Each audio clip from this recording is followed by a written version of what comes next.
meeting you right where you are on your foster care journey. This is the Forgotten Podcast. Hello and welcome to the Forgotten Podcast. I'm your host, Jamie Cabe, and I am so happy to be with you. If you are part of the foster care community, passionate about serving, or simply interested in learning more, we are here for you. In every episode of this podcast, you will hear stories from men and women who have experienced foster care to one degree or another. They may have grown up in the system, are caseworkers, foster parents, or others who are here to bring you hope or encouragement. If you enjoy this podcast, please subscribe and share it with a friend. And remember, you are not alone. I hope you enjoy the Forgotten Podcast. Well, Kristal, I just want to say thank you for being willing to share your story and your journey. I know that there's been hard times and there's been good times, and it's just really a privilege to be able to listen in and hear from you. And I know our listeners are going to be better for it as well as me. Thank you. So I would love it if you would just start by taking us back to where did your journey to family begin? You start wherever you want to start. It's quite a journey. We actually, I met my husband in college at John Brown University. And we were married for quite a while before we decided that we wanted to start having a family, and ran into some infertility roadblocks, totally not uncommon. But in that, we kind of decided that our hearts were being pulled more towards adoption than like fertility treatments and such. And so that's kind of when we got started looking at all of the different options, which there are so many, as you know, and just went from there. We did a little bit of international adoption. We kind of started that journey, did a little bit of training, filled out a lot of paperwork, and then kind of came to a point where we realized that before we could go any further, we had to pick a country. Like I think we just thought that with international adoption, we could just put our name on a list and whoever was available, maybe we could get matched with. And that's not how it works. Right. Anywhere in the world. I understand that thought. So, because there's different requirements, each country has different requirements and that sort of thing. You have to pick a country at some point, and we just could not settle on a country. Like nothing really seemed right. We couldn't agree. And so we kind of took a little bit of a break, a few months, and jumped into domestic adoption with a private agency. And we were with them for quite a while. But we were, we were with them for probably close to 3 years. Wow. Yeah. And so when you're talking about domestic adoption, for those who might not be familiar, talk a little bit, just real briefly, about the difference between the international track and the domestic adoption track. Definitely. So, international adoption, obviously you are adopting from overseas, from a different country. It actually looks pretty similar as far as paperwork, and really a lot of in payments and visits and that sort of thing. It's just international. And then domestic adoption would be within the United States. So we found an agency here in Missouri where we live, a Christian organization. We were super excited about working with them. They are, you have a better chance of having an open adoption if that's something you're interested in. With the domestic adoption, international adoption, your chances are pretty slim that it'll be an open adoption. So, but like I said, the paperwork and really the payments are pretty close to, they're pretty similar. So, yeah. Yeah.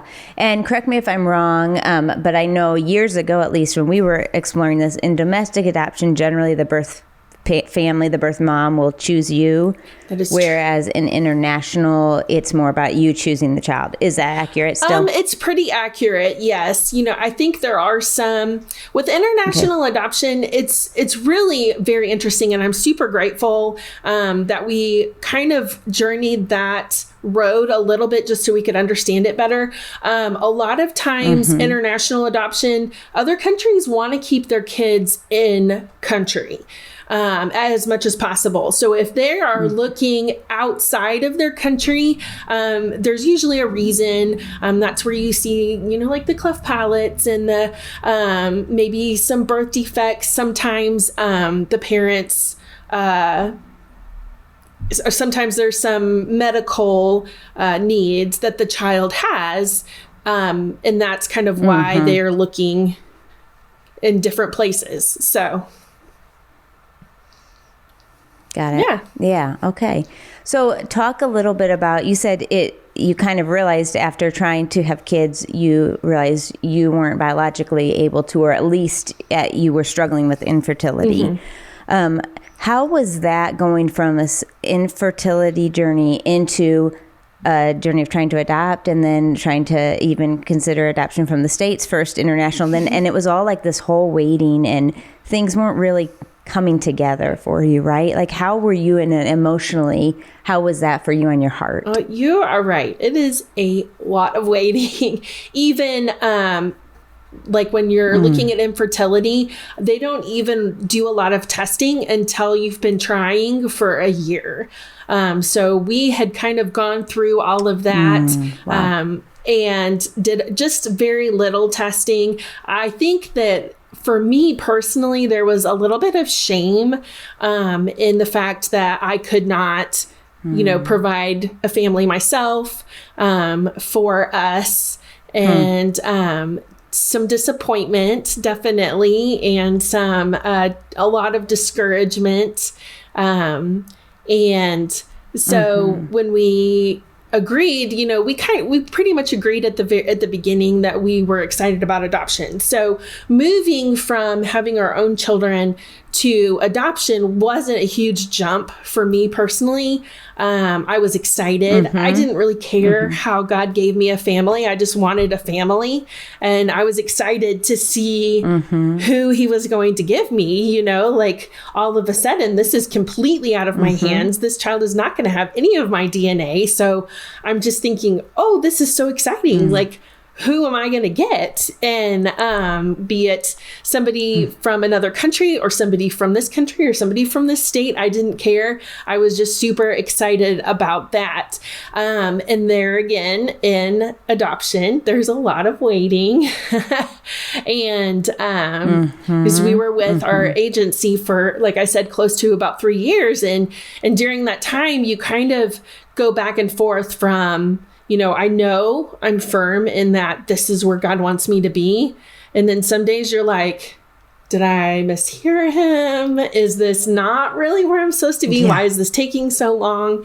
And that sort of thing. So it's definitely a roller coaster of emotions, but mostly excitement.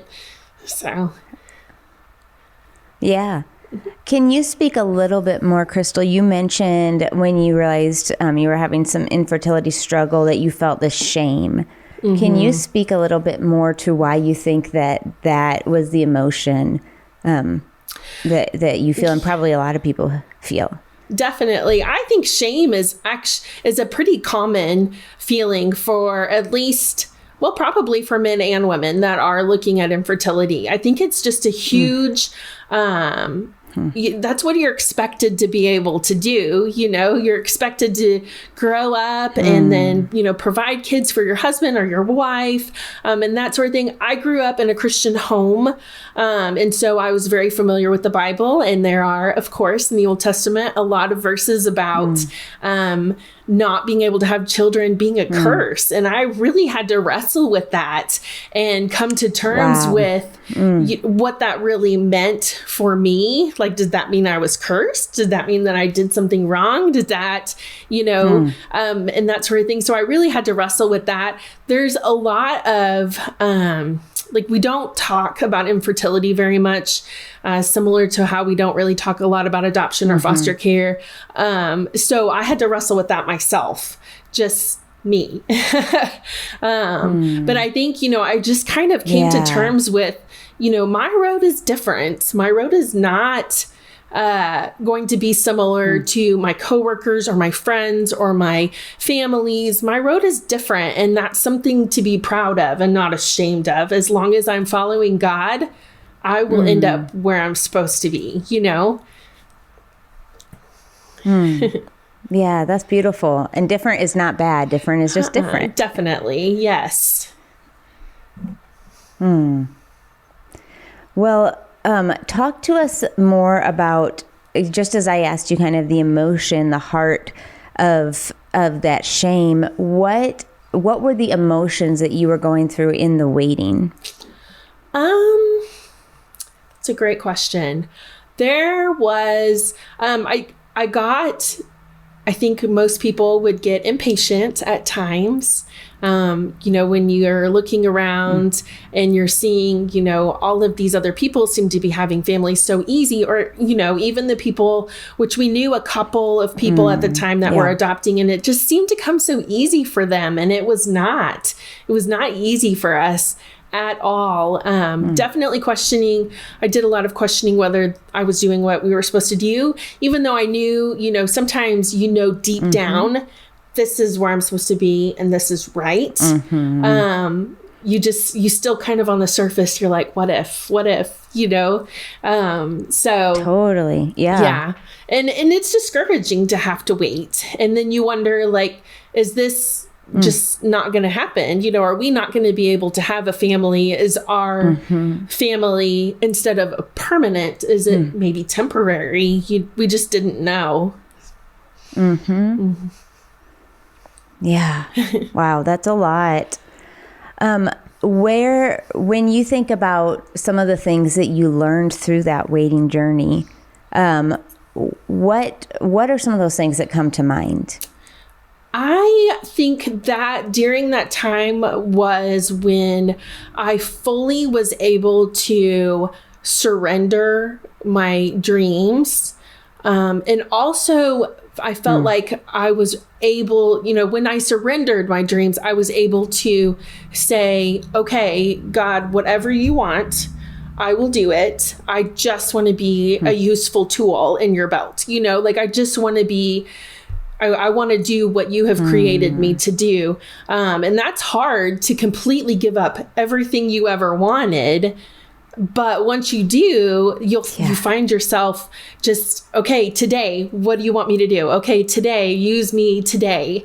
And so that was definitely a huge step for me. And even growing up as in a Christian home, it wasn't until then that I actually surrendered everything to God and what he wanted in his plan for me. Wow. It sounds like you really became present, like more present than you had been before, in that moment by moment dependence on him. Definitely. And also more aware of the things that he was doing around me, and the little workings that he was doing with the people that we would meet just randomly, or people that may have been in our small group. I was a lot more aware of God's work around me, which is pretty exciting. Yeah, that is awesome. Well, and there did come a time when God actually changed your perspective again, and really changed your perspective totally, because hadn't your husband suggested foster care at one point and you were like, no, I do not want that? He actually, all along from the beginning, he said he wanted to do foster care. There's so many kids out there, he would say, there's so many kids out there that need a home, and we can help them. And I said, I can't do that. And, you know, all of the excuses that everybody gives when they're afraid of foster care, I ticked them all off. I'm afraid of getting too attached. I'm afraid of getting a child that I can't parent. I'm afraid of, all of the fears in me. And it was an absolute definite no way. And he actually, to give him credit, he did not push it very much. He would kind of bring it up occasionally, but he never really pushed it. He kind of let me come to the point where I was ready to think about it. So, but Yeah. And Kristal, what do you think about, because I think that is so common, so normal. What do you think the biggest fear, because when you were talking like adoption, you were very excited kind of the unknown, right? Yeah. I mean, I know there was, I'm sure, some fear in there too, but like kind of overall, you said there was more excitement. Why do you think such a difference with foster care? I think with foster care, there is the stigma of the children that are in foster care. You know, you think all we really ever hear are the worst case scenarios, the children that have high needs that I wouldn't be able to parent, or the revolving doors. You know, I always said I will not be a revolving door. I cannot handle that. I think that they were foster care was unknown to me, but also a little bit known because I had heard the stories, and I had I work in a school district, so I had seen the kids come and go. I had seen the attachment disorders and just the worst of the worst. And so I think that unknown was not going to do it. Yeah, you knew just enough to be dangerous. Absolutely, like yes, that saying. yes. You knew just enough. Yeah. Well, how did God change you? So we met through some friends who were doing respite care, and then also working in the school district. My office at the time was down kind of in the preschool area. I had seen, you know, the foster children come and go, but there was one little girl in particular, along with our friends, 2 little girls that they were in respite. And God just kind of used those 3 little girls to soften my heart. I got to know them. I got to, you know, babysit them and take them to science centers and, you know, just really establish a relationship with them. The little girl at our school was everything that I was afraid of, with the attachment disorders and the behaviors. But there was like, God let me see them as his children. Like, I saw them in a totally different light. And I think he knew that I needed to have that face to soften my heart. Like, I needed to be able to see these children. I needed to be able to see them as people, as children of God. You know, these are his children, and they needed me. And he just, in that, he kind of started working on my heart. We went ahead and did foster licensing classes. And really, I mean, those are tough classes. I'm not going to lie, but just having those faces, those little faces in my heart helped me get through it. We had our first placement. That was kind of an emergency placement. They were high needs. Imagine that. And everything I was afraid of. And God just allowed me to, and I think some of it goes back to being able to see his work around me. And him helping me to be in tune with what he's doing, helped me to be able to focus on the children and not as much on protecting myself. A lot of times with foster care, we think we need to protect ourselves. And God helped me to let him do that, I guess I should say. He protected me, and I protected the children. So we, you know, we're licensed, we had our placement, we were, you know, we were sad, obviously, you know, when you get to know children and they have to go back home, and you know, you'll never see them again, and you know that they'll never remember you. It's hard, but we had a peace knowing that, we were doing what God wanted us to do. And so shortly after our first placement went home, our domestic adoption agency called us, and they said, and we hadn't heard from them in a very long time. They said that a lady had been in their office looking at profiles on the internet, and she found us, and she wanted us to adopt her baby. And so we were in shock because that never happens. And we were super excited. Wow. Really felt like, this is what God, wanted. All of this time that we had spent, all of the money that we had spent with this, agency, this was what it was about. And so we got to know her, became very close to her, and were asked to be there when she had her baby. Super excited. And we drove there the day she was supposed to be induced, and we waited.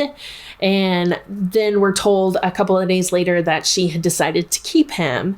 And that was my breaking point, for sure. That was my breaking point where I said, okay, if this is what you want for me, God, if I'm supposed to be the foster parent that cares for other people's kids temporarily, then that's what I'll do. And that was kind of the point where that was my surrender point, where I just surrendered everything, my dreams, and to what God wanted for us. So in that, wrestling with not only just disappointment and sorrow, because it's loss. It was what God intended, because that's her child, and it's awesome that she was able to muster family support to be able to keep him. And that's just that's what God intends. God wants families to be together, but it was a loss for us. And God kind of spoke to me in those moments that really it was not about the baby, it was about the mom. So in all of the months that I had known her and been pouring into her and planting seeds about God's love for her, that's what it was about. It wasn't about me getting my family. Wow. And so that was my surrender point, and where I said, okay, I will be a foster parent, and I will be the best foster parent I can be. That's so awesome, because you could have gone the other way towards bitterness, right? And just like, I give up, and in a way of like, I give up on you, Lord. You could have gone the opposite way, but praise God, you didn't. And you went towards him, and you went towards the Father and into his arms. And even with the spirit of like, I am going to do it, and I'm going to do it the best that I can. That's beautiful. And that's really honestly, cool. That's only by the grace of God, because it would have been much easier to run, for sure. But he protected me and showed me what he was doing. And so, yeah. That's really cool, Kristal. It reminds me a lot when we were trying to adopt internationally from Uganda. We had a little girl that we had gotten her referral, and we were with her in Uganda for about 10 days, and her big sister.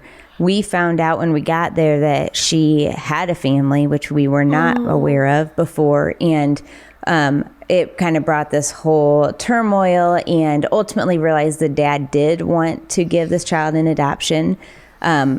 However, ultimately the judge said no. And so for us, it was a failed adoption, and it was there was so much turmoil and emotion around it, and trying to ask God, what's going on, and why are we here? And we're not here to take a child from a family, and all those things. But just like you said, God taught you it was really about the mom. I feel like that in so many ways, it was for us so much about her big sister, who was 16, cool. who had to quit school because her mama, our little girl's mama, had passed away in childbirth. And so this 16-year-old was the one really being mom, and we were able to love on her and let her be a sister for a short time that we were with her, and even provide her an internship to do hair. And so she was able to have a career after. And she was it was such an incredible experience, because she did not speak English, and so many God things during that trip, but it just connected so much with me, because I thought it's so much for us. It was so much about Jackie, who is the big sister, more than even our little girl. Yeah. So I resonate with what you're saying. God always has a plan, and it just so often isn't what we think, but he sees the bigger picture, and there's a great comfort in that. And when we're willing to see ourselves as tools. Go ahead. Oh, I was just going to say, when we're willing to see ourselves as his tool, then our possibilities open up, and he can use us in so many ways that we would have never, ever even imagined if we hadn't been willing. So, yeah. Yes. Well, and speaking of being used as tools, God really had a lot for you, didn't he? He did. Kind of an unexpected next step. He did not bring one child into your life. He brought 5. He brought 5. So you got to tell us how that happened. So it was only a couple of weeks after we got back from our failed adoption. And I say failed adoption because that's how it felt. It was not a fail, that the mom was able to keep her child. But, when it was only a couple of weeks later that we got a email from our caseworker with the state. And it was just, when you're with the state, at least in Missouri, you get these emails occasionally, these about children that are needing a different placement or an adoptive placement. They just kind of shoot these emails out all over the place. And for some reason, she saw this one and she sent it to us. And I looked at it and I read over it and I thought, these children are perfect. Like you learn in foster care to kind of read between the lines, spirited means a little stubborn and that sort of thing. But I'm reading through these little kids' bios and I was like, these children are perfect. Like I see absolutely nothing in between these lines. And so I was at work. I called my husband and I said, hey, did you see that email? And he was like, no. And I said, you need to read it and call me back. And he called me back and he said, are you serious? And I was like, well, I said, yeah, they're perfect. They're perfect. And I think he was in so much shock that I was kind of spearheading this campaign for 5 children. A big family is something he always wanted and not me. And so I think he was in just so much shock. He said, okay, then let's call, our caseworker. And so I called her and I said, are we crazy? And she said, no. And we ended up, it was a little over a month after that original email that we finally got to meet them. Just, all of the politics that come with children's division. And I was able to meet their current foster mother one-on-one before meeting them, which was just so sweet. But at some point, everybody, when you say, we're getting ready to take 5 kids, they think you're nuts. That's just how it is. And we had to buy a bigger car. We had to buy beds. We had to get a bigger kitchen table. And everybody just thought we were just absolutely insane. And I think maybe some of them thought we weren't really serious. Like, this isn't really going to happen. This is just too much. But at one point, I remember my brother saying, if anybody can take a small army and whip them into shape, it's my sister. And that was kind of what I held on to in the midst of all the crazy, the people and the weird stares and the are you sures? Is this really a good idea? I held on to that. If anybody can take a small army and whip them into shape, it's, my sister. And so we got to meet them. And it was in the spring, so it was kind of towards the end of the school year.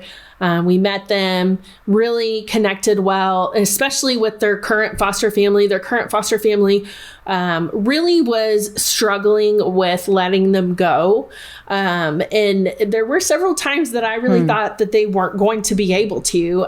They felt when their goal was changed to adoption, they really felt that they were more suited as grandparents and not as parents.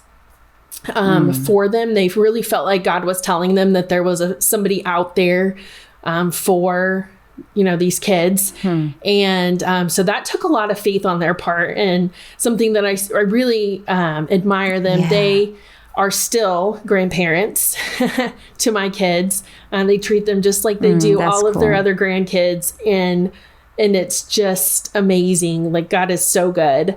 But yeah, we brought them in shortly after school ended that year, and they've been here ever since. So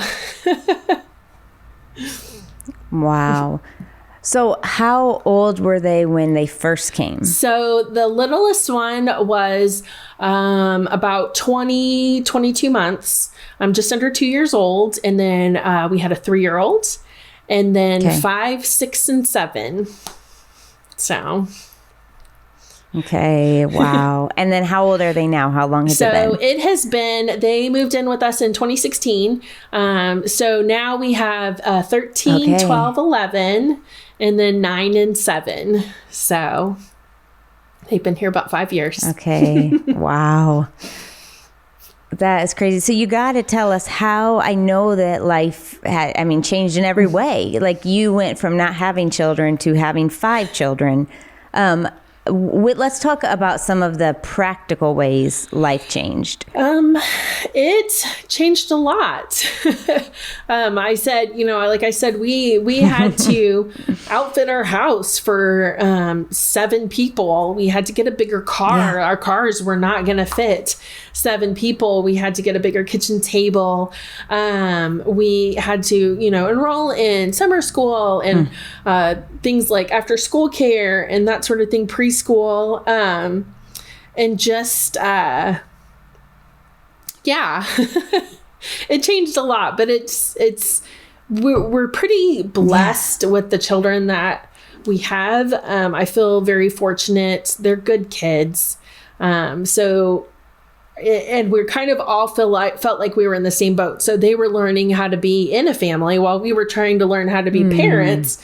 And so we just kind of did it all together and learned as a family, which is pretty cool. That's cool. Mm-hmm. That is very cool. Before they moved in, did you feel like you were able to build a relationship with them? Or was it pretty quick?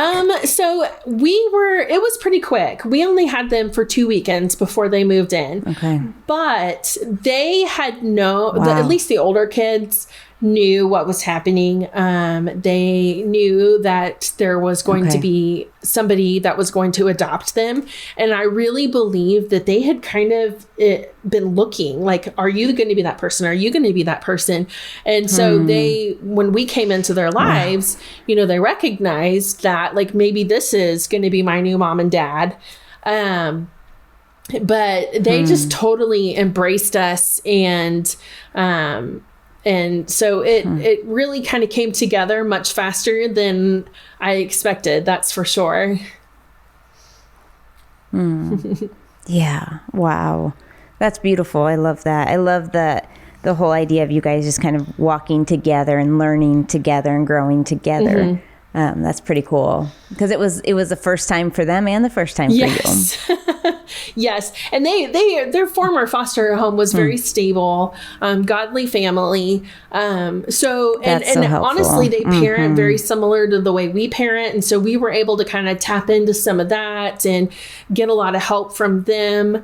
That's awesome. And so the transition was pretty seamless in that manner. But I really think that they were looking for us. I think that for several months they had kind of been looking for their new mom and dad. And so meeting us was probably, I think, kind of maybe a relief, I hope. Yeah. Wow. That's crazy.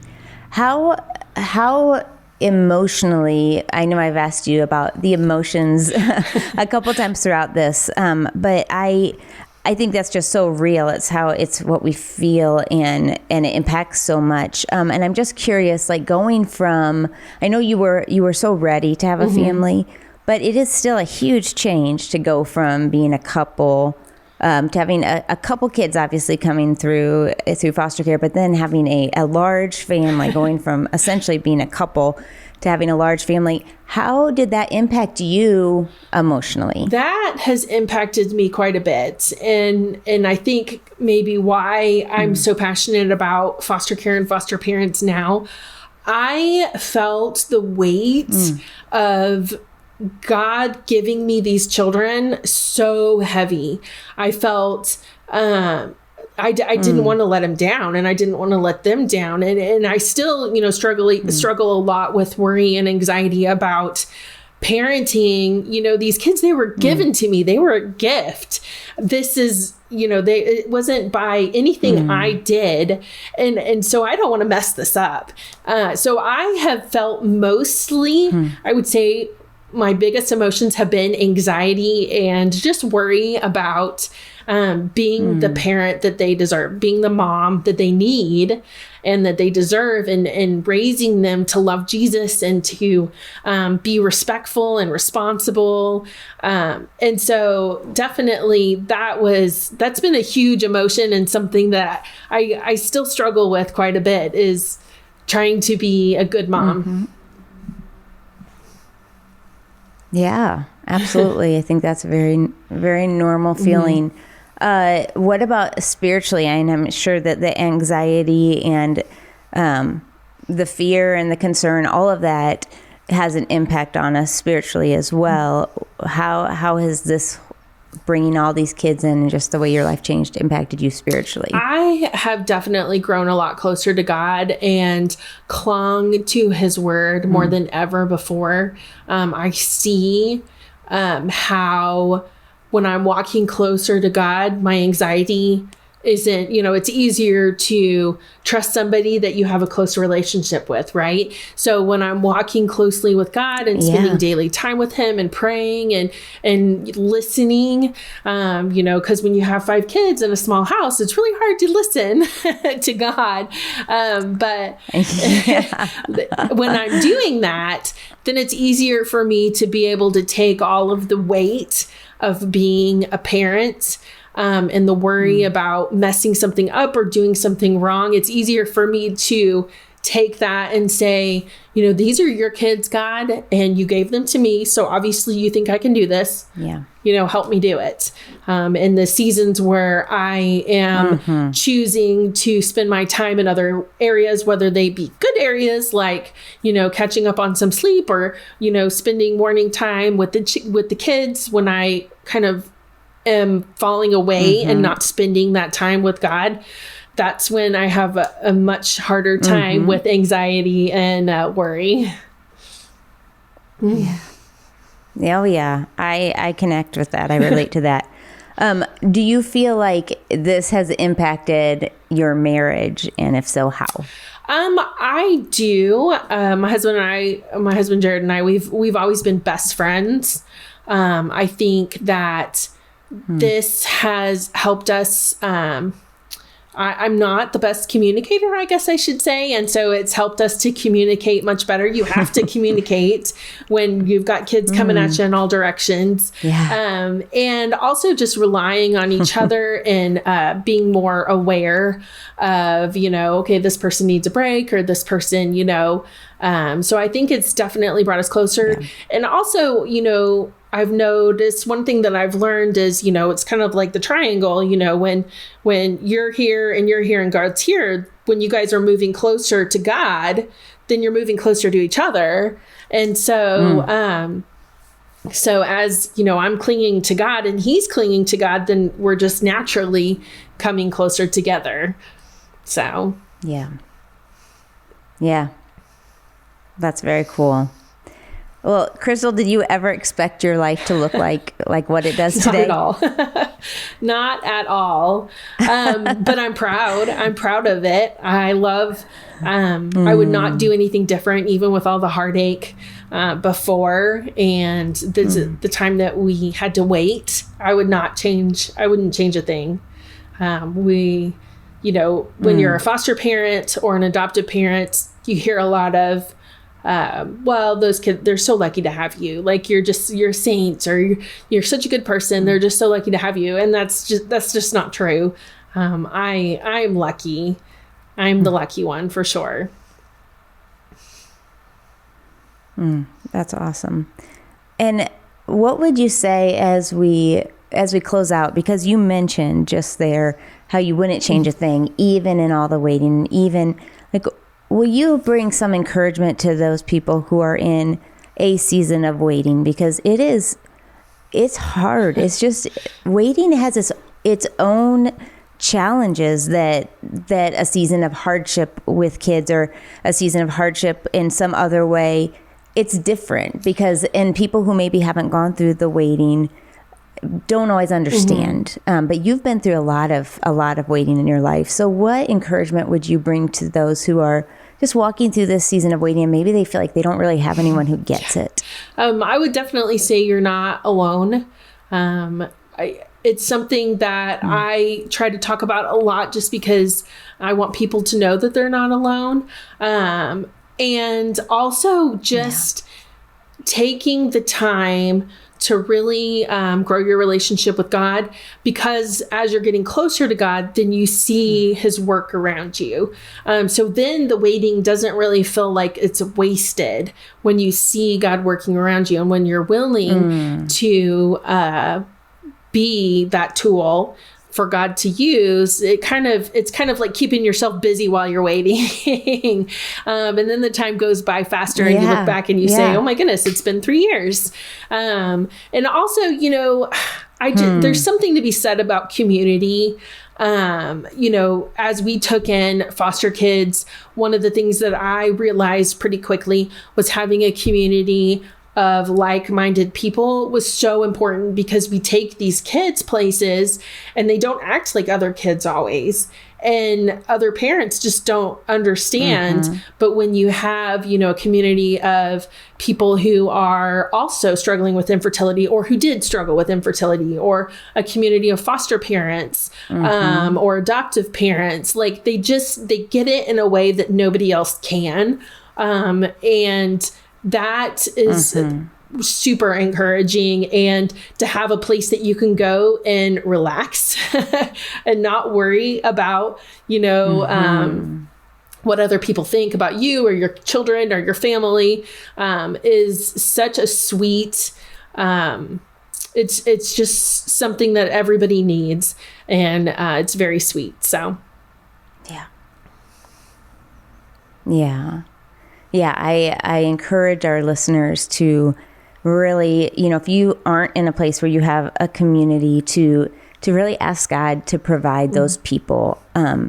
I remember with our kids, two of them I'm thinking of specifically, who just didn't feel like they had friends during a season of life. And we would just pray and pray and pray that God would bring friends, good friends around them. And looking back now, I mean, both of them have such incredible friendships. Awesome. And I just think that's the Lord. And he cares so deeply about our kids, and he cares so deeply about you, and he cares about me. And he wants us to be in community. He wants us to live in that, because he's brought the body of Christ together for that reason, right? To help us spur each other on. And so I just encourage anyone listening who isn't in a community right now that has people around them who are safe, who they feel heard and seen, that they will just be praying that God would provide those. And we love that so many of our listeners are these very people who get it, and who can share in that. So if you're even listening today, you are part of a larger community of people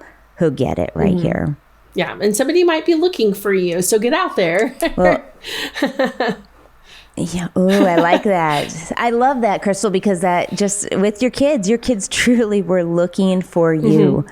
And praise God, you were open and obedient, and that he was able to connect you together. Thank you so much for being on today, for sharing your story and your perspective and your experiences. We're really grateful, and I just appreciate you. Thank you very much. It was good to meet you. Well, I hope that today's episode encouraged you wherever you are on your foster care journey. We want you to stay connected, so be sure to subscribe and turn on notifications so you will never miss an episode.